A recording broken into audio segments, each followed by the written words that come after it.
Guys, ito ay ayaw ng misis ko magbili ng pandesal. Andun sa kabilang bahay kumuha ng pagkain. Ayaw niya magbili ng pandesal dahil araw-araw daw ay siyempre malaki na nga naman 50, no?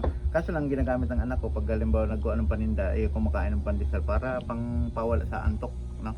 Kaya ipapalang natin sa ngayon guys yung pagdating niya at para hindi siya magalit ating subuan ng pandesal. Come on, let's go.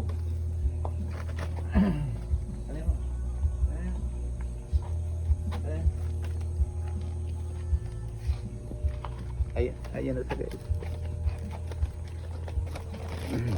Ano na naman ba kasing problema mo, ha?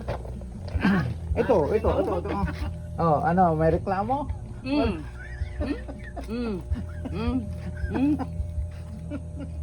May reklamo?